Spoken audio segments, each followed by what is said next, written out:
All right, the old I-74 bridge went out with a bang in 2023, serving the Quad Cities community for more than 80 years. Deconstruction took years, but the final pieces of the twin spans met an explosive end, and some of you got up early just to see it.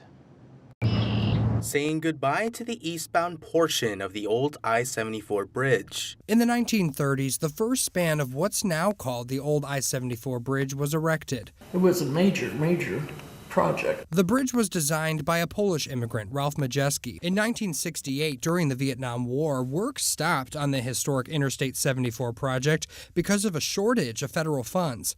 The project later resumed and finished in the 1970s. But the bridges, a little more than a mile in length, became obsolete, unable to fully handle 80,000 vehicles a day when they were made to actually handle only 48,000. We could not reconstruct and add lanes, and we knew we needed to add lanes. There are not full shoulders on the lanes.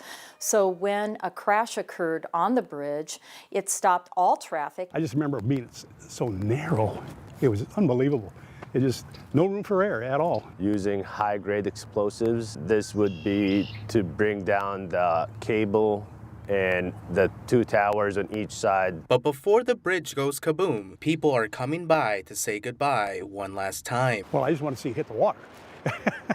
To me, then it's done. It's in the water. It's done. It's gone. There it goes.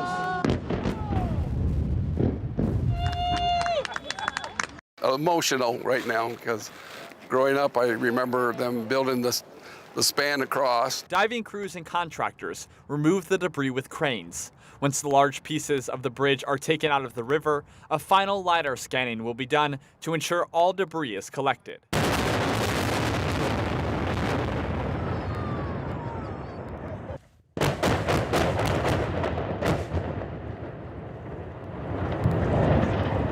But what comes down must eventually end up somewhere else. Dell's Metal Company and Midwest Recyclers are tasked with that next step of the process. So when it all began and we heard that the bridge was coming down, it was one of my goals that I was going to figure out how to keep all of the steel coming off of it locally here in our community. Christina Caldwell is the vice president and president of the two companies. Pretty much anything that you have seen or drove over that was metal came to our yards. And those scrap yards are now overflowing with green.